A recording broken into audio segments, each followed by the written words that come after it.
Aku anak rohis, selalu optimis, bukannya sok narsis, kami memang manis.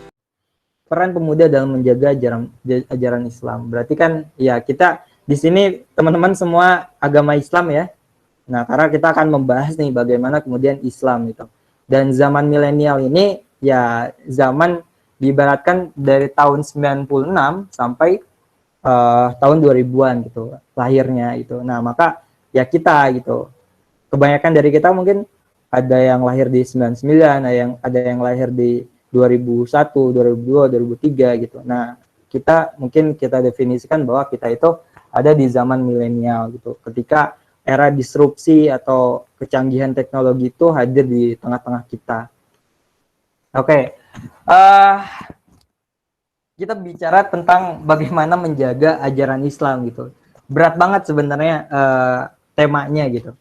Nah, mungkin saya bisa mengajak teman-teman untuk memahami tujuan dari syariat kita, tujuan dari agama kita. Nah, maka pertanyaannya adalah sudah seberapa kenal kita dengan Islam? Nah, maka ya tadi ya menjaga ajaran Islam itu harus yang pertama kali yang kita lakukan adalah mengenali agama kita sendiri gitu. Kalau kita bicara kejauhan gimana sih menjaga atau ya istilahnya menjaga ajaran Islam itu untuk tetap selalu hadir di tengah-tengah kita gitu. Sebenarnya itu tugas yang berat dan itu tugas kita semua gitu untuk kemudian menjaga itu. Nah, maka ya kalau kita definisikan maqasid syariah ya ada 5. Agama Islam adalah agama yang indah dan agama yang sempurna. Nah, apa aja yang dijaga Fiduddin, kemudian ada bagaimana kemudian menjaga jiwa, menjaga darah, menjaga agama, menjaga akal, menjaga harta dan menjaga nasab atau keturunan dan menjaga kehormatan gitu. Dari 5 esensi atau poin tersebut ya dari kita pertanyaannya adalah ya itu idealnya agama kita gitu. Tujuan dari agama kita itu menjaga itu semua, menjaga agama, menjaga jiwa, menjaga akal, menjaga harta, nasab dan kehormatan gitu. Nah, akhirnya ya kita harus maknai gitu bahwa yang menjadi tujuan agama kita itu luar biasa gitu. Dan di sini kita akan membahasnya. Nah, oke, pertanyaan yang berikutnya aku pengen tanya sih ke teman-teman yang ada di sini. Sorry, di live-kan dulu. Kira-kira kalau ada pertanyaan, Islam itu agama yang paling benar atau Islam itu agama yang satu-satunya benar? Menurut teman-teman apa? Mungkin ada yang ingin menjawab. Kalau enggak, saya minta atau nunjuk seseorang.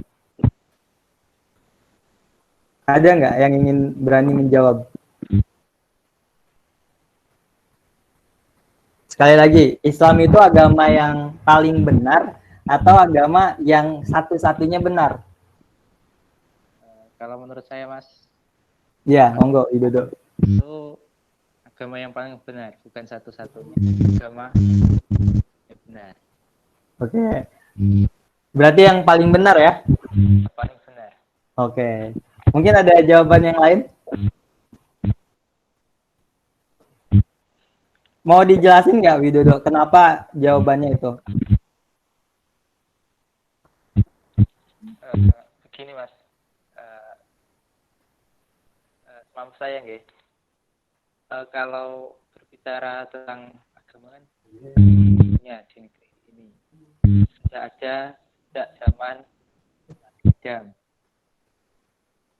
Agama kita semua itu, kalau saya merujuk ke kajian yang sering saya ikuti, bahwa semua nabi dan rasul itu adalah pada zamannya. Yang menjadikan agama itu adalah umat setelahnya. Jadinya sudah terpengaruh oleh pikiran-pikiran manusia itu sendiri, sehingga bukan murni agama yang dibawa oleh Nabi dan Rasul pada zamannya. Dan agama Islamlah yang dijelaskan dalam Al-Quran juga merupakan agama yang paling sempurna di antara agama-agama lain. Gitu, Mas. Oke, siap. Makasih Widodo. Ini Asa Muhammad Farhan. Jawabannya berbeda nih. Mau dijelasin nggak kenapa?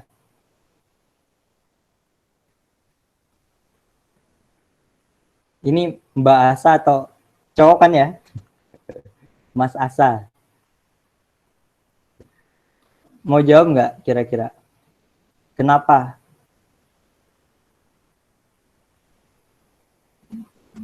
Oke, nggak perlu Mas. Karena udah jelas ya. Oke, siap. Kalau bagi saya teman-teman, ketika kita merujuk pada apa yang dijelaskan di Quran dan Sunnah, ini saya tampilkan kembali. Kalau bagi saya, Islam itu adalah agama Islam itu adalah agama yang satu-satunya benar. Wa may yabtagi ghairal Islam Islami dina fala yuqbala minhu wa huwa fil akhirati minal khasirin. Dan barang siapa yang mencari selain Islam sebagai agama, maka tidak akan diterima daripadanya. Dan ia di akhirat kelak termasuk orang-orang yang merugi. Al-Imran 85, dan ini dirijitkan oleh tafsir Ibnu Katsir. Dan ya, kenapa? Mungkin saya bakal menjelaskan. Kalau pertanyaannya adalah semua agama itu baik, ya saya setuju gitu bahwa semua agama itu baik, tapi tidak baik dan benar itu beda teman-teman. Ya, agama Nasrani dia mengajarkan kebaikan, Hindu, Buddha, terus yang lainnya gitu. Mereka punya nilai kemanusiaan, punya nilai yang akhirnya mengajarkan kebaikan gitu. Tapi yang akhirnya bisa kita definisikan dari apa yang menjadi penyampaian Widodo juga tadi ya, sebenarnya Widodo malah mendukung statement ini gitu. Agama Islam adalah agama yang satu-satunya benar. Karena apa? Karena memang yang akhirnya menjadikan seseorang itu Nasrani, terus Majusi, Yahudi, dan lain sebagainya ya adalah orang tuanya. Dan teman-teman, ini harus dicatat gitu bahwa nabi-nabi kita ya agamanya agama Islam juga gitu. Nabi Adam, kemudian Nuh, Idris, dan lain sebagainya Islam juga gitu. Karena Islam itu sudah ada dari sejak Nabi Adam gitu. Nah, maka yang akhirnya kita definisikan, karena di Al-Imran juga sudah dijelaskan, ketika akhirnya kita mendefinisikan Islam itu sebagai agama, ya itu adalah agama yang satu-satunya benar. Kalau kita statementkan semua agama itu baik, ya saya setuju gitu. Tapi ketika berbicara tentang agama yang paling benar, ya yang satu-satunya benar, bukan paling benar ya. Berarti kan kalau paling benar itu ada benar-benar yang lainnya gitu. Agama ini benar, cuma si Islam ini paling benar gitu. Nah, kalau menurutku itu salah gitu. Ketika kita melihat pada Quran surat ini, kemudian Al-Imran 85, kemudian hadis-hadis bahwa inna dina indallahi Islam gitu. Bahwa agama yang hanya ada di samping Allah itu adalah agama Islam itu. Nabi Musa Islam juga, Nabi Ibrahim Islam, dan sebagainya. Nabi-nabi yang lain ya beliau ya merupakan orang Islam gitu. Maka agama Islam itu adalah yang satu-satunya benar. Tapi kalau bicara semua agama itu baik, saya setuju, semua agama baik, mengajarkan kebaikan. Tapi berbicara dengan ini ya, tidak akan diterima gitu selain orang Islam. Dan di akhirat kelak termasuk orang-orang yang merugi. Mereka akan dimasukkan ke neraka gitu. Nah, kemudian ini seruan juga teman-teman gitu. Ya ayyuhalladzina amanu dkhulu fi silmi kafah wa la tattabi'u khutuwatis syaitan innahu lakum aduwwum mubin. Wahai orang-orang yang beriman, masuklah kalian ke dalam agama Islam secara kafah atau menyeluruh atau keseluruhan gitu. Jadi, teman-teman, banyak banget dari kita itu ketika berbicara tentang pengamalan agama ataupun pencarian ilmu agama, banyak yang dia setengah-setengah gitu. Ketika belajar ngaji gitu, yang apa ya dipilihnya tuh yang ringan-ringan atau yang mudah-mudah untuk kemudian diamalkan gitu. Nah, sebenarnya ketika kita bicara tentang Islam, Islam itu harus dipahami secara kafah, secara keseluruhan, harus menyeluruh gitu. Ya dari semua amalan harus kita upayakan gitu. Dari zakat, berhaji, kemudian ya tadi ya rukun iman, rukun Islam dan lain sebagainya harus ya kita penuhi. Kemudian nilai-nilai yang diajarkan oleh Islam itu rigid banget gitu. Dan Islam itu agama yang paling mengatur semuanya gitu, dari mulai masuk WC, kemudian gunting kuku aja itu ada panduannya gitu. Gunting kuku itu bagusnya di hari apa, kemudian mulainya dari kuku yang mana, itu diajarin di Islam gitu. Dan luar biasanya Islam itu ya dia nggak menihilkan nilai-nilai apapun. Politik dia jalan, kemudian sosial dia jalan, kemudian hal ihwal tentang kemanusiaan apalagi gitu. Nah, maka yang harus kita pahami, Islam itu adalah agama kafah, dan kita diminta untuk kemudian berusaha melakukan pencarian ilmu, melakukan pengamalan ilmu juga secara kafah gitu. Dan ini yang harus jadi kita renungkan. Kalau definisi dari milenial muslim ya, atau muslim milenial adalah mereka yang memahami dan selalu memiliki keresahan untuk terus membagikan nilai kebaikan Islam rahmatan lil alamin. Nah, memiliki keresahan dan selalu ingin membagikan nilai kebaikan Islam. Jadi teman-teman, ada pertanyaan kayak gini dari seorang Hindu. Dia bertanya gitu, kenapa sih orang Islam hari ini dia selalu berusaha untuk mengajak orang-orang yang lain untuk masuk ke dalam agamanya gitu. Sedangkan dari kalangan kami, kalangan Hindu, itu nggak terlalu ngebet gitu untuk kemudian ngajak ke dalam agamanya gitu. Nah, maka yang menjadi analogi kalau dari penyampaian Zakir Naik ya, beliau menyampaikan bahwa ibaratnya orang Islam itu adalah dia sarjana gitu. Nah, kalau orang Hindu diibaratkan dia lulusan SD gitu. Nah, yang akhirnya perlu mengajarkan ilmu itu sarjana mengajarkan lulusan SD atau lulusan SD mengajarkan sarjana gitu. Mana yang lebih pantas menurut teman-teman? Ada yang ingin menjawab?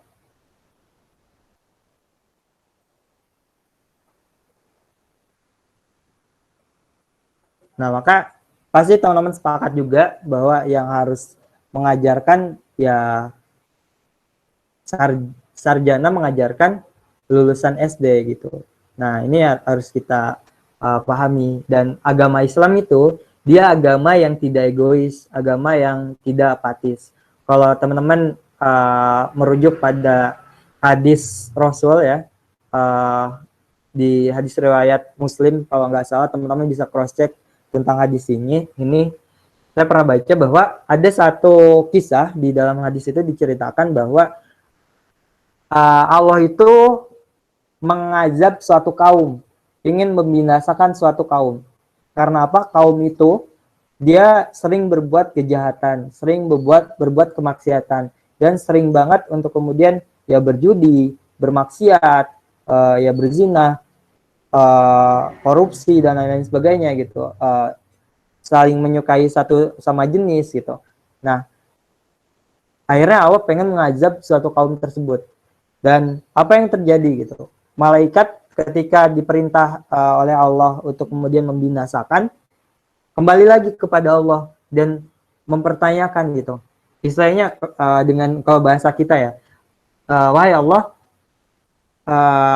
ya Allah serius gitu untuk kemudian mengazab atau membinasakan kaum tersebut. Karena apa? Karena di sana ada seorang pemuda yang dia soleh, dia selalu beribadah kepadamu. Kemudian siang malamnya diisi dengan ritual-ritual ibadah kepadamu. Mungkin kalau ibaratnya ngaji, kemudian salat tahajud, duha, nggak pernah kelewat, kemudian tilawahnya kenceng.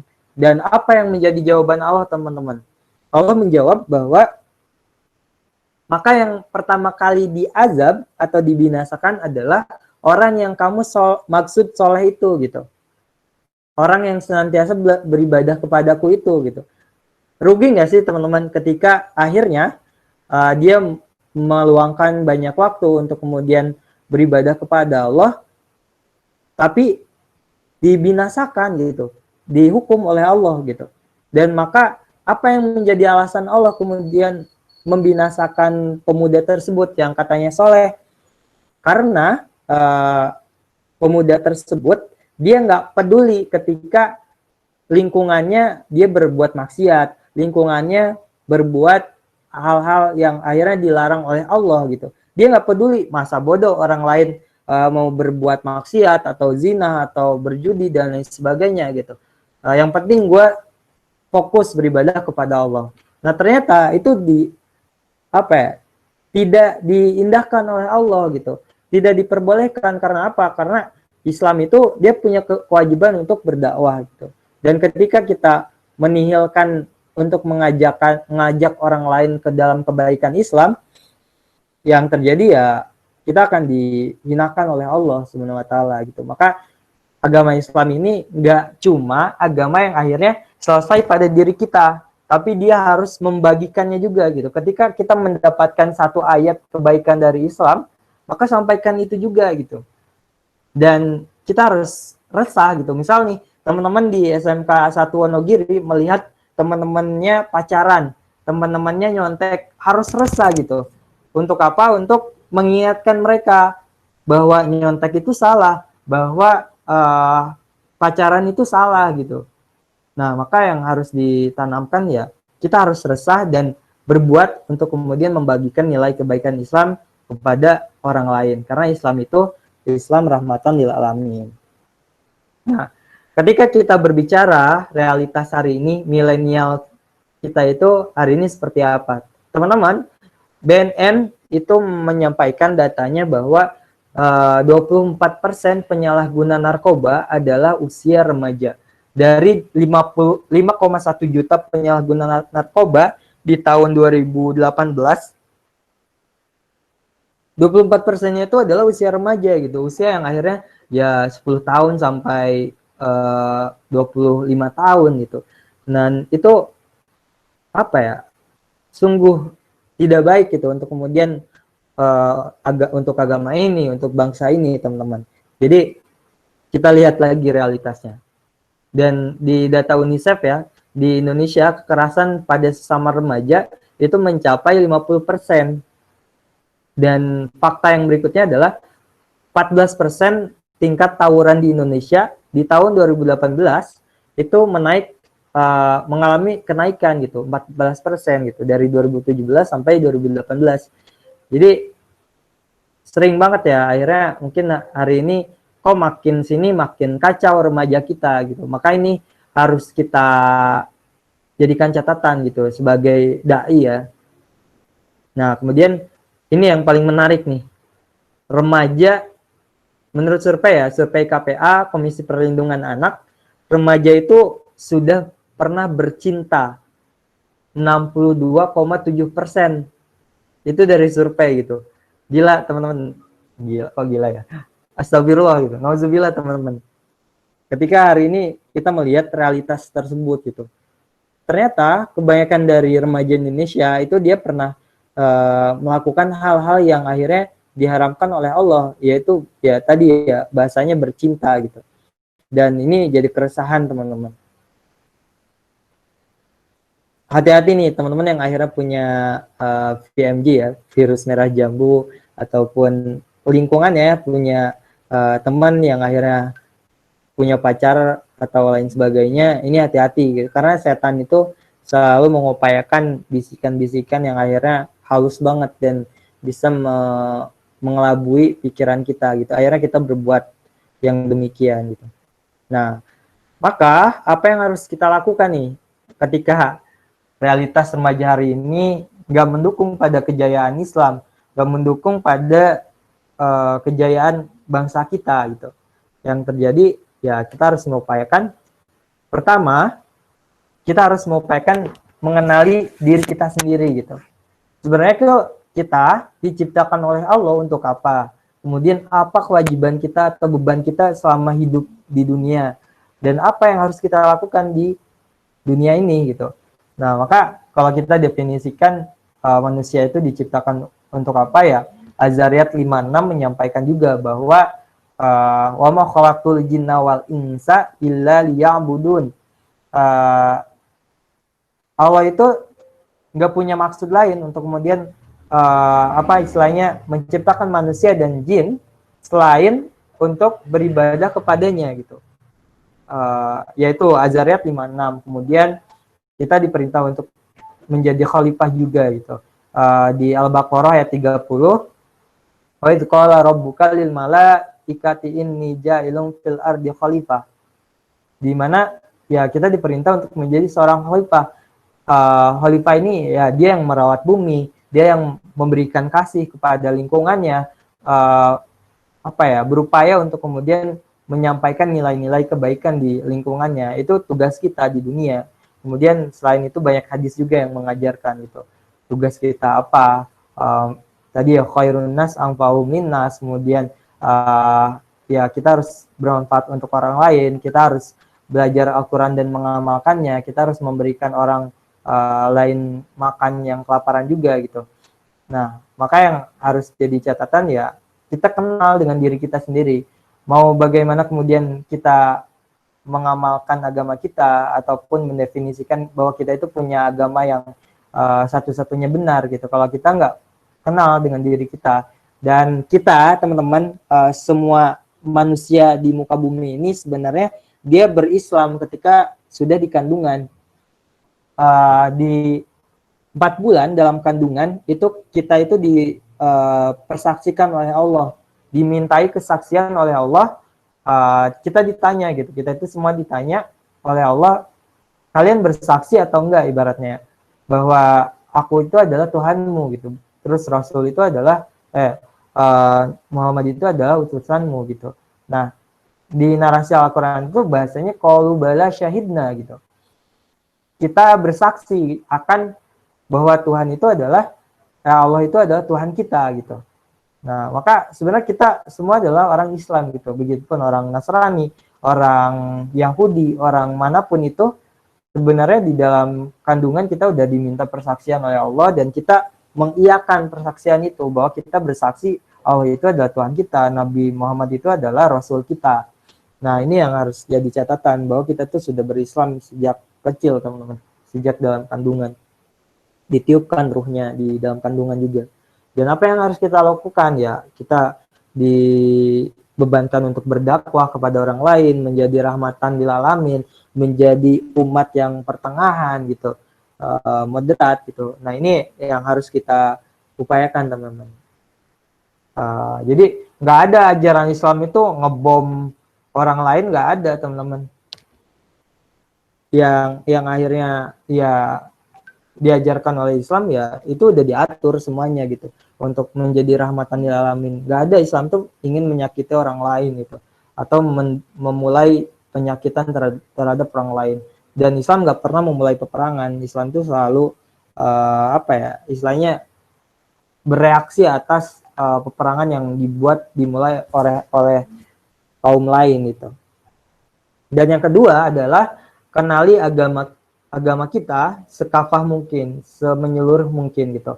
Ya kita kalau hari ini belum tahu tentang zakat, maka pelajari zakat. Kemudian kalau kita belum pandai dengan sholat, fikihnya kita belum hafal, maka pelajari fikih sholat gitu. Dan fikih dakwah, fikih zakat, fikih waris dan lain sebagainya itu udah ada dan diajarkan oleh Islam, dan Islam mengatur seluruh aspek kehidupan gitu.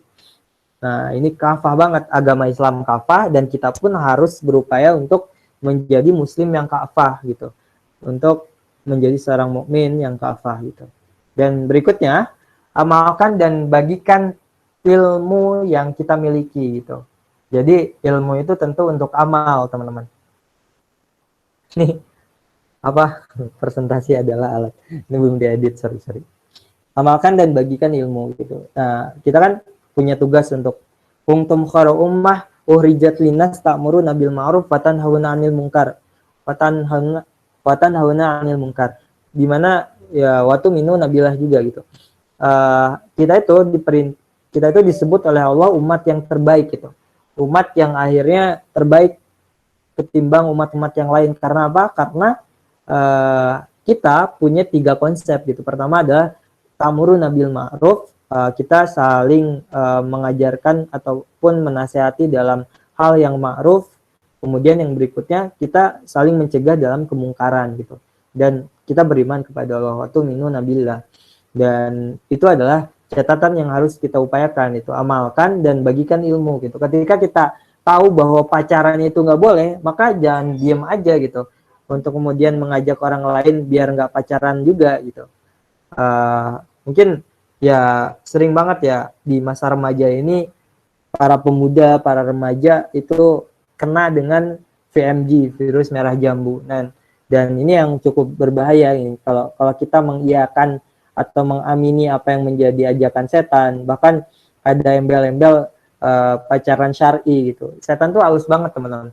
Gak apa-apa kok pacaran, yang penting positif gitu. Isinya ya tentang bagaimana ngajak sholat, ingetin sholat duha, yang atau panggilannya Abi Umi gitu. Umi gitu. Nanti jam 9 istirahat kita ketemu ya di musola untuk sholat duha gitu. Nah itu ada juga gitu pengalaman yang seperti itu, atau orang lainnya yang seperti itu ya teman-teman. Kemudian yang berikutnya hindari maksiat gitu. Karena dakwah kita itu akan runtuh dengan ulah kita sendiri. Salah satunya ya ketika para dai itu mulai mengamini ajakan setan gitu. Dan ini yang harus jadi catatan buat pengingat diri saya juga ya teman-teman. Coba upayakan diri kita tuh terhindar dari maksiat, karena ketika kita berbuat maksiat maka akan berbuah dengan maksiat-maksiat yang lainnya juga. Bagaimana tentang amal kebaikan, ketika kita memulai pagi kita dengan kebaikan, maka yang terjadi berikutnya adalah kebaikan-kebaikan akan hadir gitu, mengiringi itu. Begitupun tentang iman itu naik turun gitu. Untuk menaikkannya ya dengan ibadah itu akan berbuah ibadah-ibadah yang lain, untuk kemudian kita terus istiqomah, terus beriman kepada Allah. Dan itu sih, jadi jangan pernah kita menihilkan ajakan kepada orang lain karena ya kita menganggap diri kita belum cukup ilmu nih, nggak usah dulu lah, jangan sok-sok alim, jangan sok-sok bener gitu untuk kemudian ngajak orang lain. Akhirnya nunggu dulu kita sempurna gitu, dan susah untuk kemudian kita menyerupai Nabi, menyerupai sahabat Rasul gitu. Ya bertahap gitu.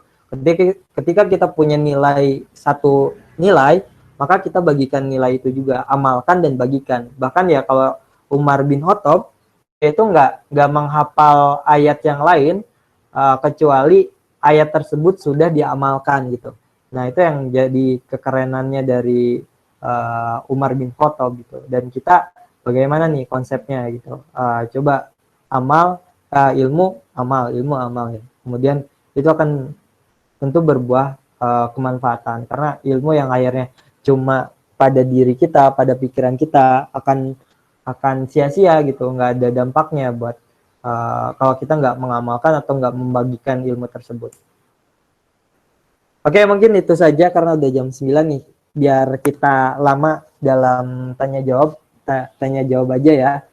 Mungkin kita bisa berbagi satu sama lain tentang pengalaman kita, tentang apa yang menjadi keresahan kita, boleh banget nih. Kalau bagi saya ya ini, kenali diri kita, siapa kita, harus berbuat apa. Nah, dan di sini kita bakal menemukan ternyata kita itu orang Islam, kita itu harus berdakwah, kita harus membagikan ilmu, dan ajaran Islam itu akan terjaga insya Allah gitu. Al-Quran itu akan hidup gitu untuk kemudian diamalkan oleh para pembacanya, para penganutnya gitu. Nah, ini yang bisa saya sampaikan. Mungkin biar terhubung ya, mungkin teman-teman punya keresahan terus ingin didiskusikan bisa kontak Facebook saya, tapi jarang buka Facebook sih. IG paling, IG sama WhatsApp. Oke, mungkin itu saja Mbak Setiawan, siapa Setiawati ya? Oke, siap. Baik, terima kasih banyak Mas Zaki atas materi yang diberikan. Jadi kita sebagai milenial muslim itu harus mengenali diri sendiri, mengenali agama Islam itu dengan sekafah mungkin, mengamalkan dan membagikan ilmu serta menghindari maksiat gitu ya Mas Zaki. Iya, insya Allah. Ya, selanjutnya adalah sesi tanya jawab. Untuk sesi tanya jawab ini dipersilakan yang ingin bertanya untuk menulis di kolom komentar dengan format nama, asal instansi, dan pertanyaannya. Nanya langsung pakai mikrofon boleh juga dong. Iya. Untuk Mas Zaki ini mau ditampung dulu pertanyaannya apa langsung tanya jawab? Berkenannya seperti apa?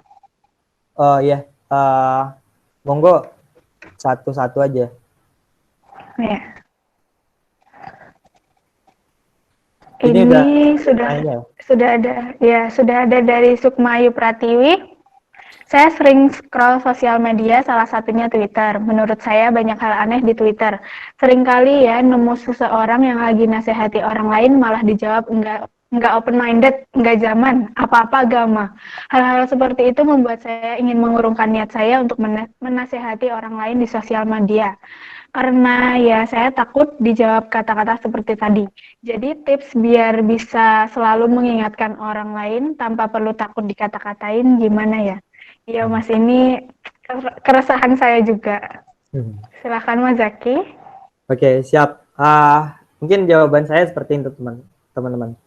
Ketika konsepnya ya kita mengenali dakwah itu dia hanya sampai menyampaikan, bukan sampai merubah seseorang gitu.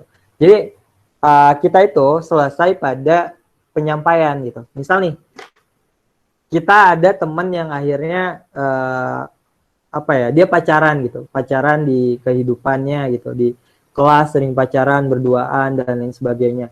Nah, makanya apa yang harus kita lakukan gitu? Minimal kita itu ya melakukan pendekatan ke teman kita itu yang akhirnya dia pacaran atau dia nggak sesuai dengan syariat agama gitu.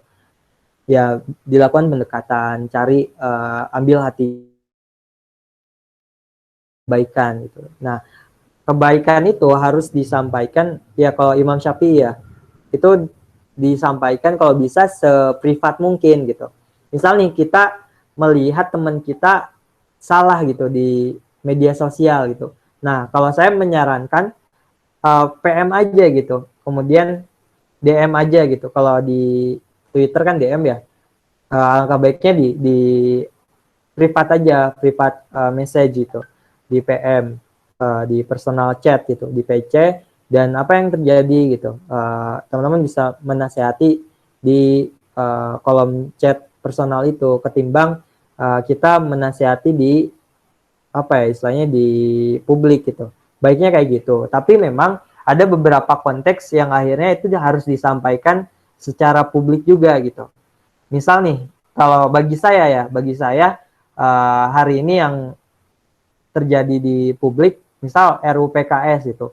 RUU PKS ini pro kontra kan gitu. Nah, kalau bagi saya ketika kita menganalisis RUU PKS, ternyata banyak yang akhirnya itu meninggalkan nilai agama gitu.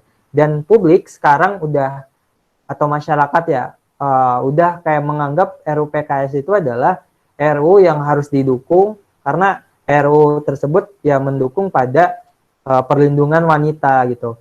Nah, tapi teman-teman kalau teman-teman analisis gitu, apa yang menjadi isi dari RUU PKS, bisa teman-teman lihat kembali konteksnya, karena bisa jadi RUPKS ini dia menghalalkan yang namanya LGBT, kemudian membuka ruang-ruang yang akhirnya dia di luar agama syariat agama kita gitu. Makanya ada sekelompok juga yang akhirnya menihilkan RUPKS itu. Dan itu pertarungannya di publik gitu. Ya, jadi ketika hal-hal yang demikian yang urusannya publik, kalau kita nggak menjelaskan di ruang publik, maka yang terjadi orang tersebut atau orang-orang lain itu akan terarahkan dengan statement tersebut, maka kita akan terjuga di publik. Tapi kalau itu sifatnya tentang aib seseorang, nah maka yang harus diupayakan ya kita seprivat mungkin untuk menyampaikan nasihat tersebut gitu.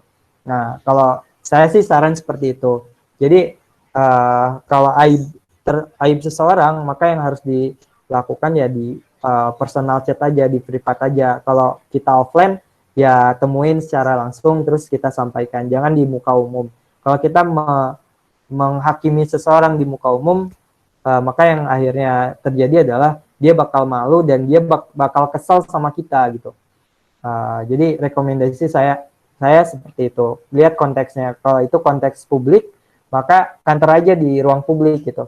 Dan kita jangan sampai takut untuk kemudian menyampaikan nilai kebaikan. Dan ya kemerdekaan kita adalah ya kita menyampaikan nilai kebaikan Islam. Setelah itu selesai. Jadi masa bodoh gitu. Orang lain itu mau menghakimi kita karena kita itu nggak open mind ataupun nggak, ya istilahnya seolah-olah nilai agama tuh jadi nilai yang buruk gitu, yang gak relevan bagi mereka gitu. Nah, yang harus dilakukan ya kita harus punya kemerdekaan. Jangan pernah takut dengan manusia, karena manusia itu ya apa ya istilahnya mungkin disukainya di dunia gitu. Tapi kalau kita nggak disukai sama Allah, kita nggak disukai di dunia, juga nggak disukai di akhirat, dan itu yang berbahaya gitu. Jadi pengakuan manusia itu jangan terlalu dicapai, tapi yang menjadi catatan adalah kita harus melihat bagaimana Allah memerintahkan nilai-nilai yang sudah diajarkan di dalam Al-Quran dan Sunnah gitu. Jadi memang sekarang itu makin kesini banyak remaja, banyak pemuda yang akhirnya dia ya seolah-olah open mind gitu, kalangan open minded gitu. Tapi yang terjadi adalah ya open minded itu menjadikan kita keluar jalur dari syariat gitu. Nah, itu yang berbahaya gitu. Dan musim sekarang itu kayak gitu, teman-teman. Maka harus kita counter sebenarnya. Hal-hal demikian jangan kita biarin gitu. Kasih pencerdasan biar orang lain yang baca status itu, komen-komen tersebut yang ngaco itu, kita bisa counter gitu dengan nilai kebaikan Islam gitu. Dan jangan pernah takut sih. Kalau bagi saya kemerdekaan kita itu la ilaha illallah, dan ketakutan kita ya hanya kepada Allah gitu. Oke, itu mungkin.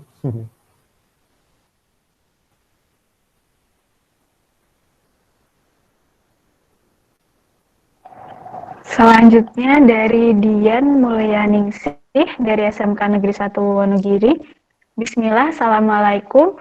Saya ingin bertanya bagaimana sih Kak caranya menasehati teman kita yang pacaran, tapi mereka kadang kok kalau ditegur itu suka jawab, kamu ngapain sih ngurusin hidup saya, kamu urusin hidupmu aja, gitu Kak. Gimana caranya kita menegur mereka agar kembali ke jalan Allah lagi? Syukron. Silakan Mas Zaki. Oke, siap. Bismillah ya. Banyak orang yang akhirnya dia nggak mau diintervensi sama orang lain. Dan ya mungkin fitrahnya manusia, kalau dia udah ngerasa benar dengan apa yang dilakukan, ataupun memang dia terbawa nafsu untuk kemudian melakukan hal tersebut, ya pasti kecenderungannya kayak gitu. Dia bakal ngapain sih risih gitu dengan nasihat-nasihat orang lain gitu. Jadi memang manusia atau ya manusia yang akhirnya udah menutup diri, biasanya dia nggak mau dinasehatin. Dan itu bisa jadi tanda-tanda hatinya dia udah mulai mengeras gitu. Dia nggak mau dinasehatin, nggak mau diingetin, dan itu yang paling berbahaya gitu. Sekali lagi, Islam itu adalah agama yang rahmatan lil alamin. Islam itu selalu resah ketika teman-temannya atau lingkungannya itu nggak baik-baik aja gitu. Selalu pengen merubah keadaan untuk lebih baik. Begitupun kita hari ini, kalau misal nih, minimal diri kita sendiri, Mbak Dian, jangan sampai ya kita berbuat seperti itu, berpikir seperti itu juga gitu. Ketika mungkin kita khilaf nih, melakukan mungkin bahasa kita misuh gitu, terus dinasihatin sama orang lain, Zak, bahasa lu jangan misuh dong, nggak baik. Dan ya bahasa itu kan dia mencerminkan kualitas diri lu juga gitu, akhirnya dinasihatin tuh. Nah, kita harus terbuka dengan nasihat gitu. Dan Islam itu selalu apa ya, kalau bahasa di Al-Quran itu punya keinginan untuk kemudian dapat nasihat gitu. Berikanlah peringatan karena peringatan itu bermanfaat, baik itu untuk orang yang hilaf maupun orang yang sudah tahu gitu. Jadi orang yang dia alim, dia tahu bahwa pacaran itu nggak boleh, dia tetap harus dapat siraman, dapat peringatan gitu. Untuk apa? Untuk narasi dia nggak akhirnya berubah ke hal-hal yang jelek gitu. Nah, maka yang harus diminimalkan ya, minimal diri kita nggak kayak gitu. Kita harus selalu legowo dengan nasihat orang lain gitu. Dan agama kita itu agama nasihat, teman-teman gitu. Kalau kita nggak terbiasa dengan saling menasihati satu sama lain, watawasobil haqqi watawasobis sobr, maka yang terjadi ya agama ini nggak akan punya nilai kebaikan kalau gitu. Nah, ya gimana caranya kita menegur mereka agar kembali kepada Allah atau ke jalan Allah. Dan ini yang harus jadi catatan gitu, teman-teman, bahwa hidayah itu adalah hak prerogatif dari Allah. Kita nggak bisa mengintervensi hak tersebut gitu. Jadi kita cuma berusaha gitu, cuma bisa menyampaikan gitu. Tapi untuk kemudian dia berubah atau tidak, ya itu kembali ke orang tersebut gitu. Jadi tanggungan tersebut, kita itu selesai pada tanggungan penyampaian. Kalau dia nggak, kita udah peringatan dan dia nggak mau berubah, ya udah, itu jadi urusan nafsi gitu, urusan sendiri gitu.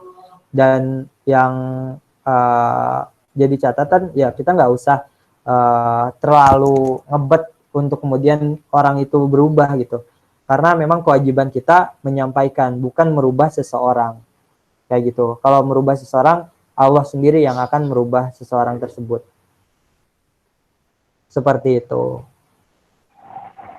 Baik, terima kasih Mas Zaki. Ini selanjutnya dari Alvita Rani dari SMK Negeri 1 Wonogiri. Bagaimana kita menyikapi sikap teman kita yang selalu mengidolakan artis-artis yang perilaku artis tersebut tidak baik, seperti grup band atau artis yang tidak sesuai syariat? Ya, teman-teman, kita itu akan dihisab juga nih, atau dipertanyakan juga. Ini Mbak Alvita, makasih ya pertanyaannya. Pasti akan ditanyai idola kita itu siapa gitu, atau ibaratnya pemimpin kamu ketika hidup itu siapa. Dan yang harus kita lihat pada konsep ini adalah banyak remaja-remaja, banyak manusia-manusia yang dia mengidolakan orang-orang yang tidak sepatutnya diidolakan. Banyak ya, kayak misal artis drakor ya. Ini teman-teman mungkin banyak yang suka drakor. Saya dulu pernah nonton juga nih drakor. Saya kenal nih The Angel of Ice, City Hunter, BBF, dan lain-lain gitu. Dan ya itu gara-gara kakak sih waktu SD ya kalau nggak salah. Dia ngikut-ngikut doang. Tapi sudah tobat insya Allah. Jadi sebenarnya hiburan itu kan konteksnya hiburan ya. Idola-idola tersebut tuh sebenarnya konteks untuk kemudian menyampaikan suatu nilai itu, dia hiburan gitu. Ada drakor, ada artis apa ya, mungkin dulu ganteng-ganteng serigala ataupun hal-hal yang semacamnya, ya selalu mewarnai televisi kita. Terus kita banyak yang mengidolakan artis tersebut gitu.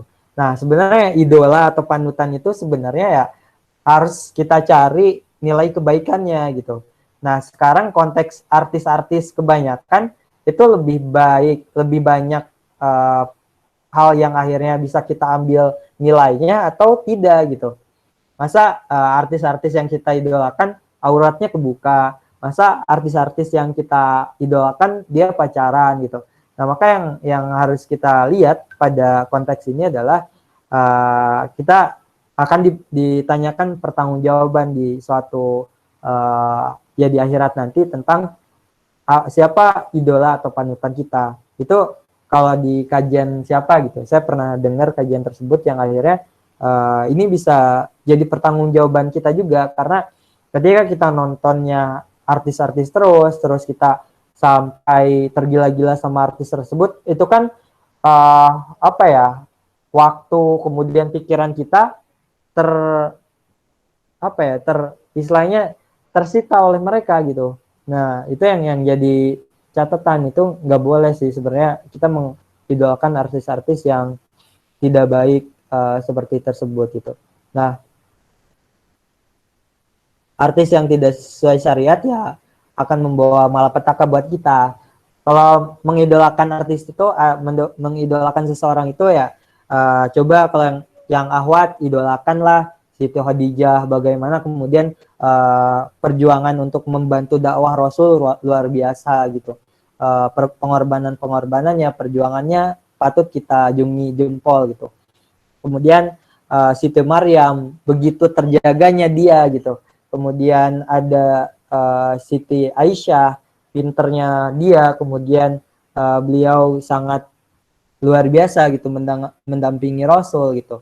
Dan hal ihwal yang akhirnya perlu kita dapatkan dari nilai seseorang. Kalau yang laki-laki coba Al-Fatih tuh, Muhammad Sultan Al-Fatih, dia luar biasa di usia muda dia udah bisa menaklukkan Konstantinopel. Kemudian ada Salahuddin Al-Ayyubi, dia menjadi laki-laki yang tidak terbeli, laki-laki yang akhirnya berjuang untuk agama sampai titik darah penghabisan gitu.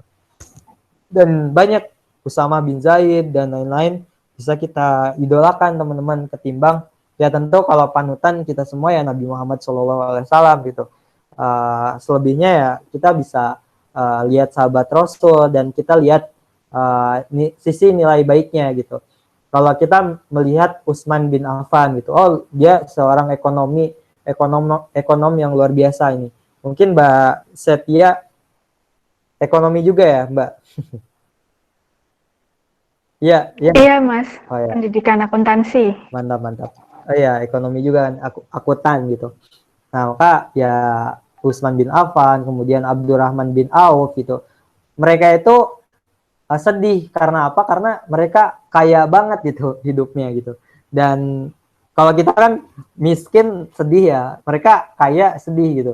Itu yang menarik gitu. Karena apa? Karena hisabnya banyak gitu. Dan itu jadi nilai yang bisa kita ambil dari mereka gitu. Bagaimana mereka memperjuangkan hak-hak yang perlu diupayakan di kalangan Muslim waktu itu.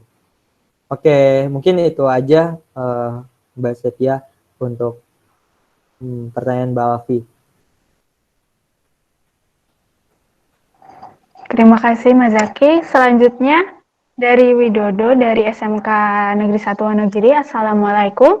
Mau bertanya, jika ada pemuda dalam kesehariannya memang sangat rajin sholat dan hafal Al-Quran, tetapi di sisi lain juga sering meremehkan orang lain tentang ilmu agamanya dan merasa cara ibadahnya paling benar.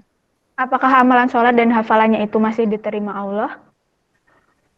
Oke, dari Mas Widodo ya. Oke, mungkin jawaban saya terkait bagaimana ada pemuda yang sehari-harinya memang rajin sholat, hafal Al-Quran, tetapi di sisi lain meremehkan orang lain tentang ilmu agamanya dan merasa cara ibadahnya paling benar. Mungkin ada sisi kesombongan ya, sisi bagaimana dia itu punya satu aspek, dua aspek, tiga aspek dia baik di bidang lain gitu. Tapi di bidang hati dia cukup meremehkan orang lain, sombong dan lain sebagainya. Dan mungkin ya itu yang menjadikan celaka seseorang gitu. Salah satunya adalah sombong, merasa paling benar, dan akhirnya meremehkan orang lain, dan itu yang akhirnya tidak diindahkan atau tidak bisa dibenarkan juga dalam agama kita. Tapi kalau untuk pertanyaan amal, sholat dan hafalannya itu masih diterima oleh Allah, itu wallahu alam bisawab gitu. Karena yang akhirnya menerima amalan ataupun menerima apa ya istilahnya upaya atau apa ya perlakuan seseorang dalam amalan-amalan hidupnya ya cuma Allah gitu. Jadi wallahu alam. Tapi di sisi lain dia punya keburukan yang akhirnya itu tidak bisa dibenarkan dalam agama Islam.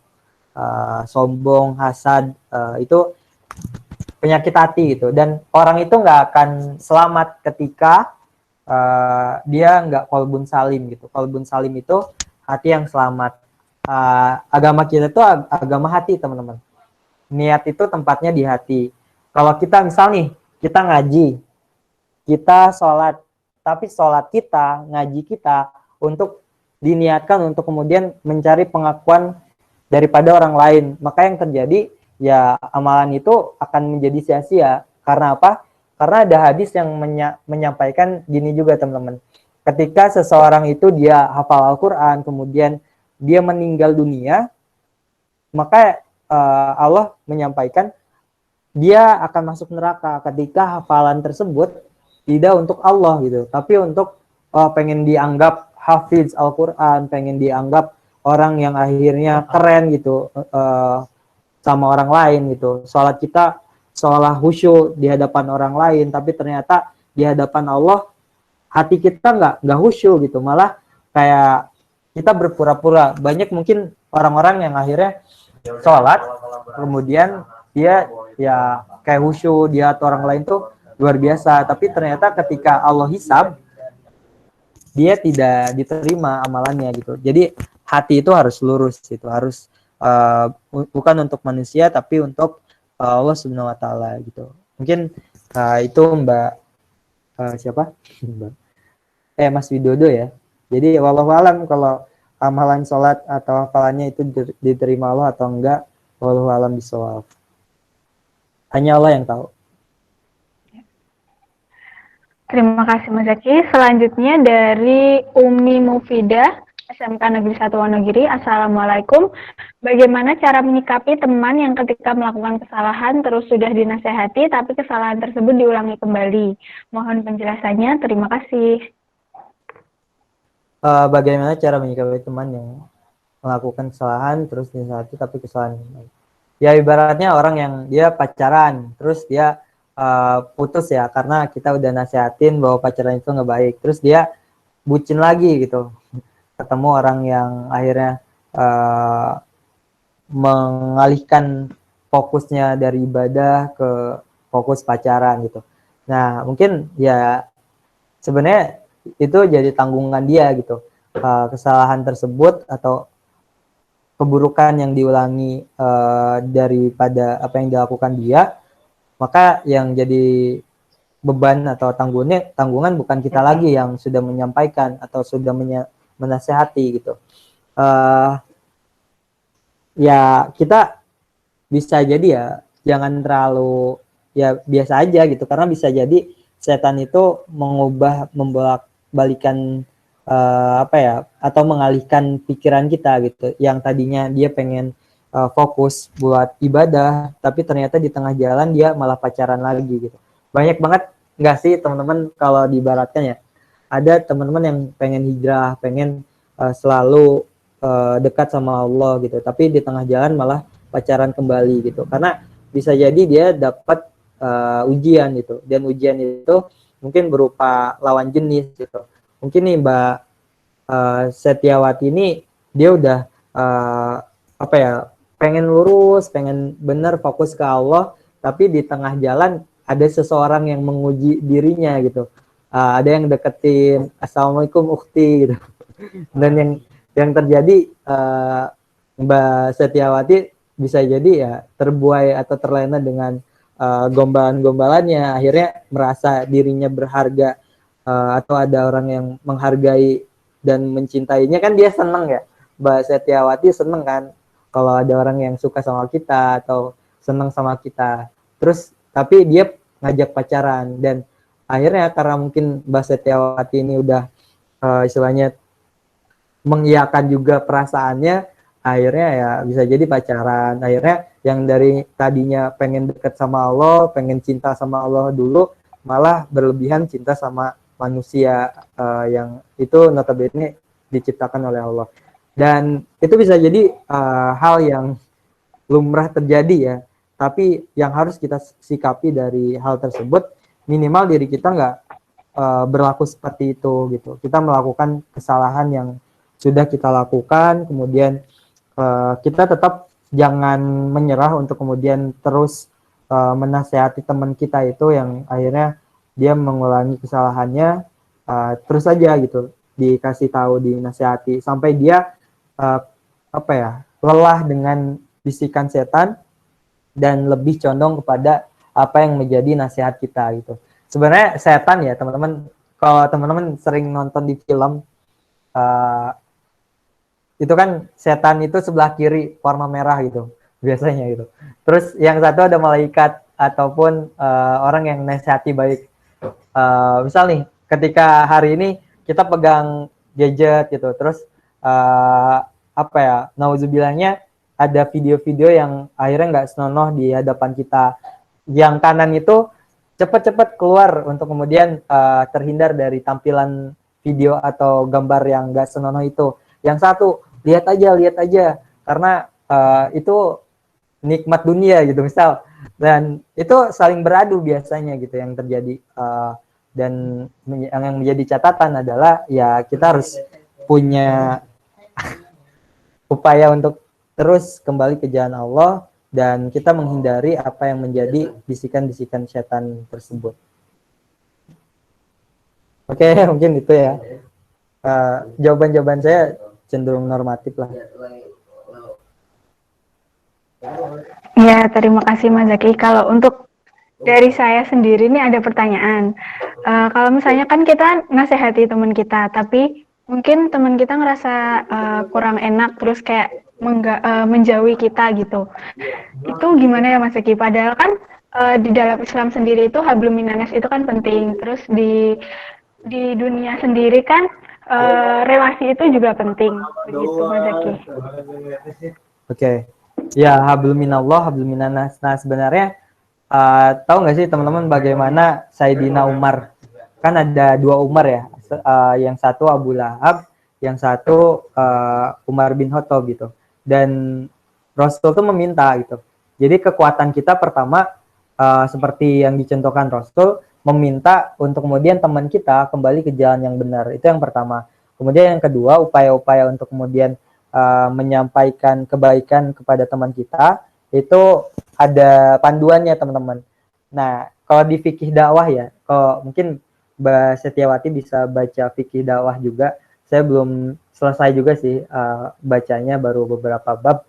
Itu dijelaskan juga terkait bagaimana menyampaikan kebaikan kepada orang lain.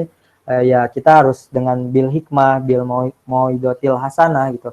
Dengan cara yang baik, dengan cara yang tidak menghakimi, kita merangkul bukan memukul, kita menasihati gitu, bukan menghakimi gitu. Dan itu sebenarnya udah diajarkan sama Rasul juga. Rasul tuh nggak pernah untuk kemudian menyampaikan nilai Islam itu dengan ngotot, lu harus kayak gini, lu salah dan yang harusnya itu kayak gini. Bahasa-bahasanya itu dengan baik gitu, dengan bil hasanah gitu. Dan coba ngasih nasihat itu jangan sampai dengan wajah yang serius, wajah yang senyum deh gitu. Kasih senyuman ke lawan bicara kita, dia bisa lebih menerima gitu dengan cara kita yang baik, dengan bil hikmah, dengan kita juga memberikan teladan kepada orang tersebut dan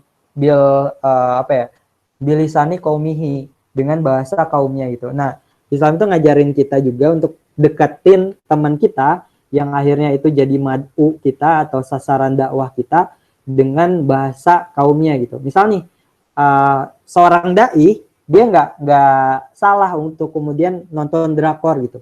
Tapi nonton drakornya itu dia diniatkan untuk sebagai pendekatan kepada teman-temannya yang akhirnya kecanduan drakor dan masuk kepada ranah-ranah bucinisme gitu. Dan yang terjadi ya kita mendekati dia dengan bahasa drakor gitu. Biar kita dekat gitu, biar dekat sama mereka, biar mereka terambil juga hatinya, karena kita itu bisa lebih mudah untuk kemudian merubah seseorang ketika kita udah dapat hatinya gitu.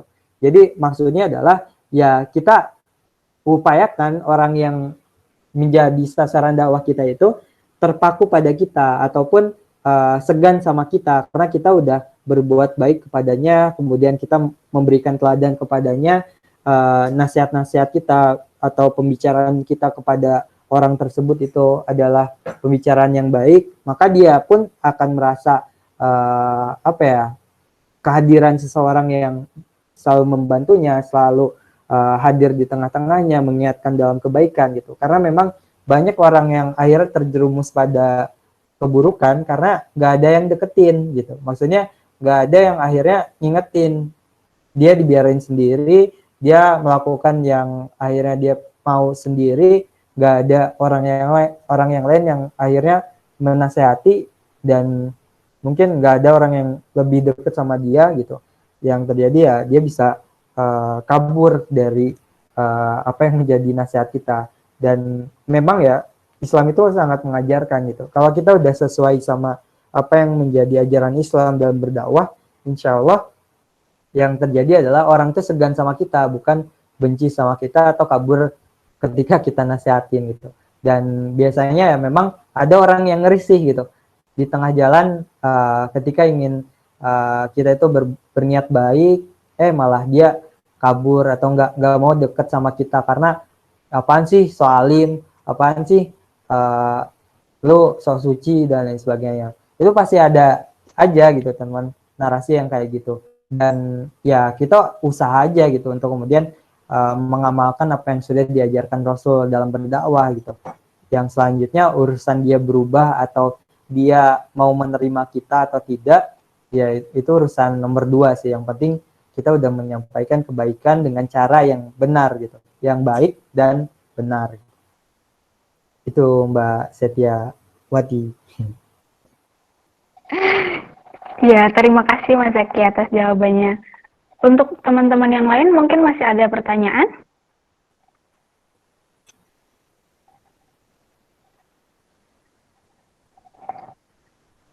Tidak ada ya.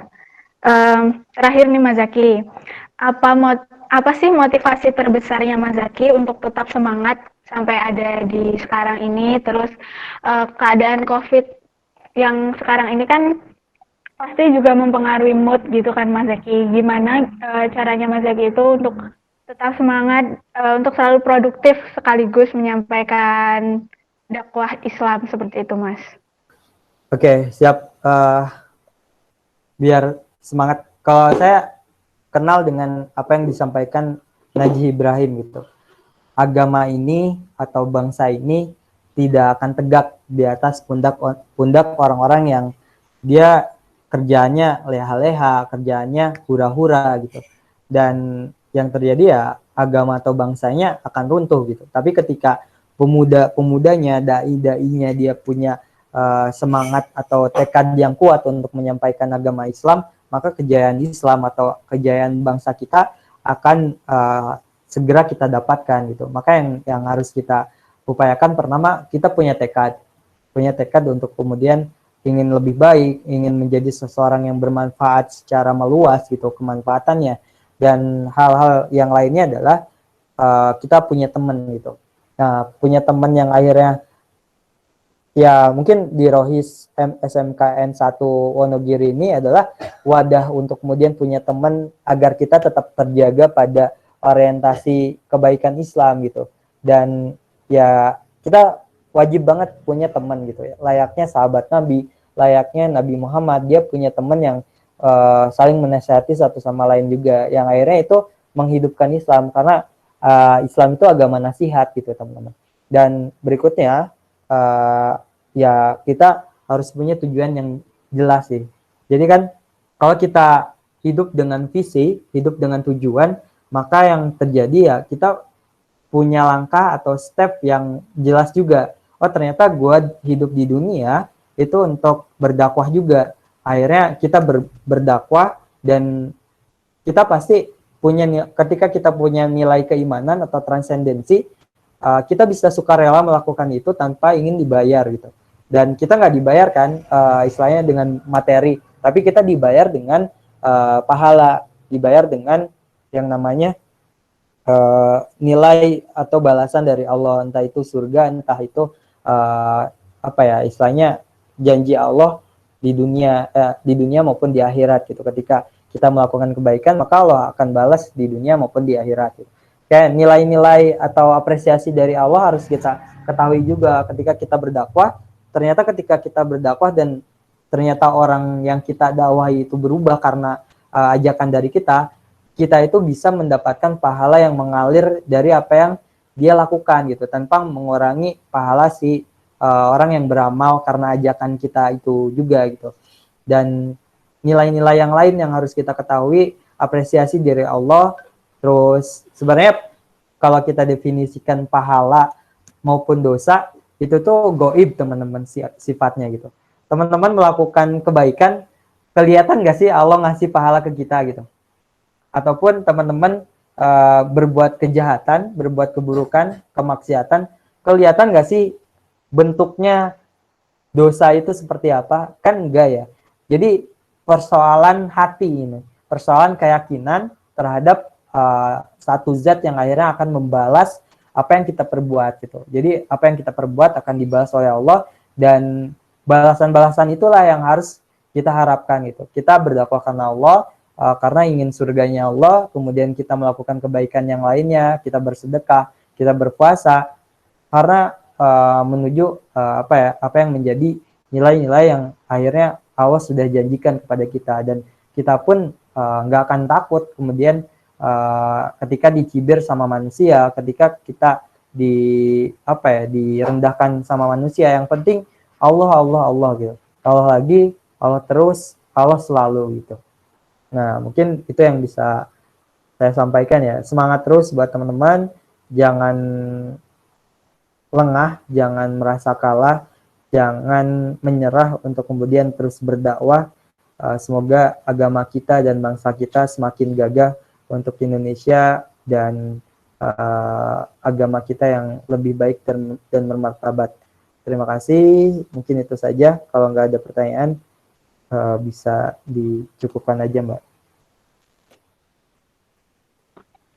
Terima kasih banyak Mas Zaki atas jawaban-jawaban yang luar biasa.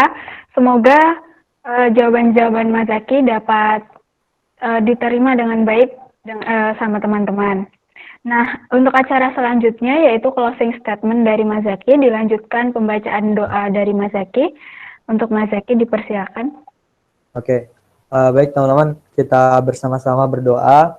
Kita menengadahkan tangan, kemudian kita seraya berdoa kepada Allah. Semoga apa yang menjadi pertemuan kita itu bisa bermanfaat dan bernilai oleh Allah, dan kita diberikan kebaikan yang akhirnya berlipat ganda dari pertemuan kali ini. Kita juga doakan saudara-saudara kita yang ada di Palestina, yang ada di Suriah, yang ada di Lebanon, dan yang ada di setiap tempat, dan itu adalah orang-orang Muslim. Kita doakan untuk kemudian mereka punya kebaikan juga, terhindar dari kezaliman, terhindar dari keburukan gitu. Dan semoga kita dipertemukan juga, gak cuma di dunia, gak cuma di pertemuan virtual ini, tapi di surganya Allah Subhanahu wa taala.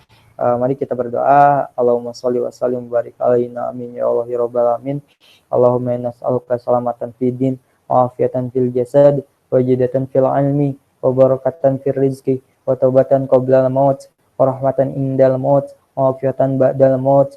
Allahumma hain alaina fi sakaratil maut wa najatan minan nar wa afa indal hisab. Rabbana la tuzigh qulubana ba'da idh hadaitana wa hab lana min ladunka rahmah innaka antal wahhab. Rabbana atina fid dunya hasanah wa fil akhirati hasanah wa qina adzabannar. Subhanaka rabbika rabbil izzati amma yasifun wa salamun alal mursalin walhamdulillahi rabbil alamin.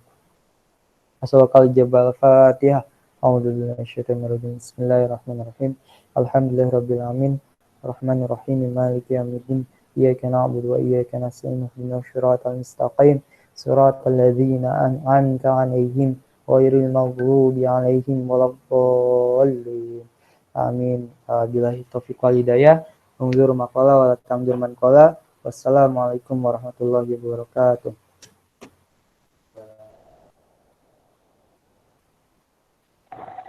Alhamdulillah, acara demi acara telah kita lewati bersama.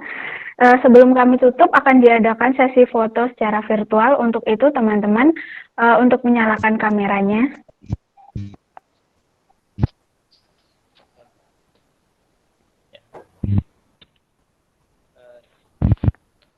Cik Nafi, teleponnya, biar kita bisa screenshot untuk kenang-kenangan.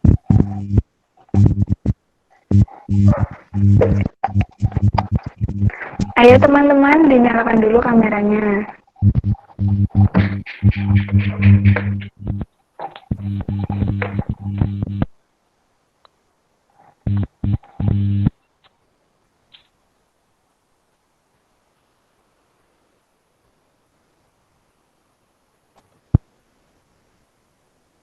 Ini kayaknya ada yang ketiduran nih. Ngantuk dengerin saya.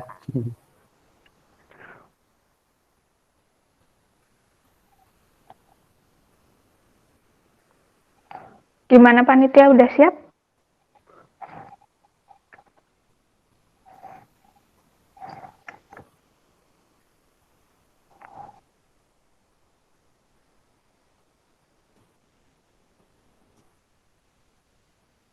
Ini berarti semua teman-teman SMK N1 Nogiri ya?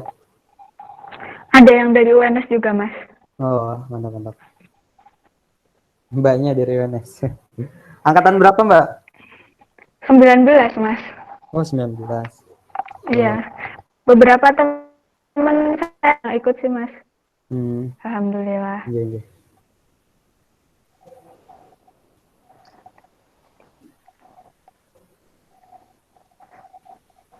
Ini tadi yang ngaji siapa? Mbak Tarisa ya?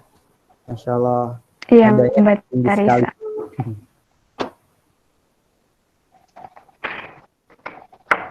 Gimana Widodo? Udah siap?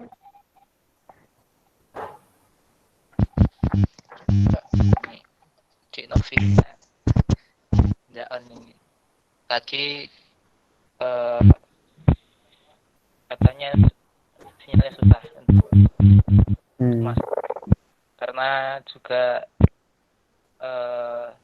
gabung untuk rekaman untuk rapat ini direkam materinya tadi, terus katanya susah untuk sinyalnya jika di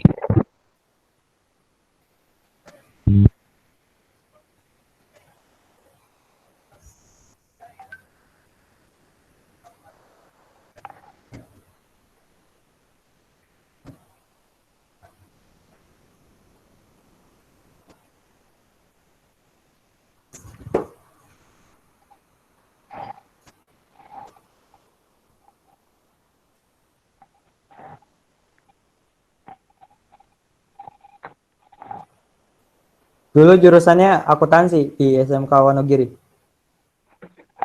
Iya, akuntansi. Terus habis itu lanjut kuliah pendidikan akuntansi. Nggak bosan apa? Mantap. Niatnya mau menekuni gitu sih, Mas. Mantap.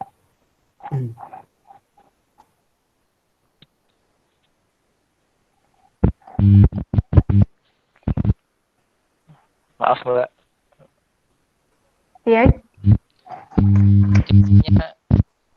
Katanya sulit untuk SS, kalau minta tolong Mbak Setiawati buat SS bisa? Iya bisa, tapi aku lewat HP itu nggak apa-apa ya?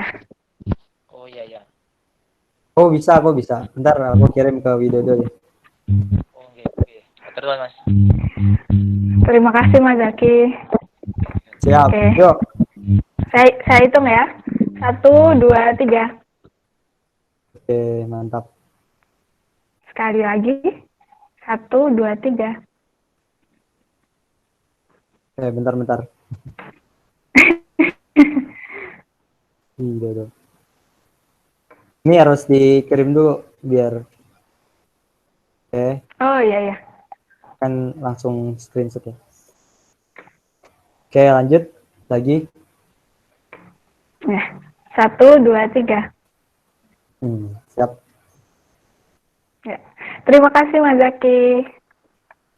Oke, siap. Gimana Baik, Mbak Setiawati ngajuin itu nggak?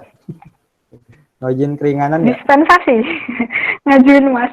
Ngajuin. Dapat nggak? Masih belum, tagihannya masih sama Mas. Oh, masih Tapi sama. kalau dari fakultas udah dapat potongan. Ya, hitung aja Cuma belum di sampai tanggal berapa ya? Tanggal 18. 23. Ya, kalau pembayaran sampai 23, tapi tunggu aja sampai tanggal 18. Insya Allah ya diterima lah kalau emang udah apa ya punya landasan yang kuat.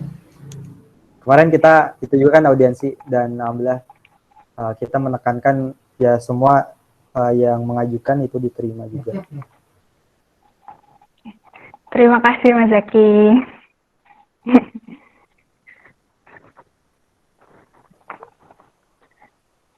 Baik, langsung saja saya tutup acara pada malam hari ini.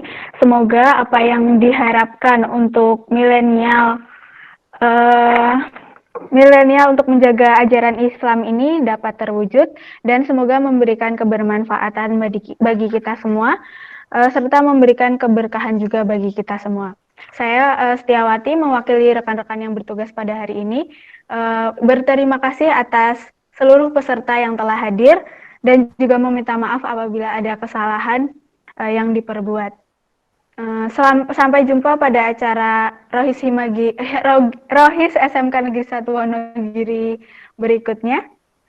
Sampai jumpa, terima kasih. Salam patuh protokol kesehatan. Wassalamualaikum warahmatullahi wabarakatuh. Waalaikumsalam warahmatullahi wabarakatuh. Makasih Mas Widodo, Mbak Setiawati, teman-teman semua. Semoga kita sehat selalu. Amin. Terima kasih Mas Zaki. Sehat selalu. Izin live ya. Iya Mas.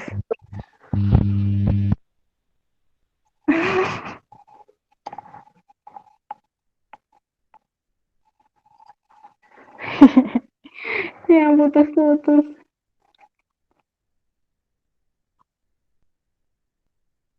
Makasih semuanya.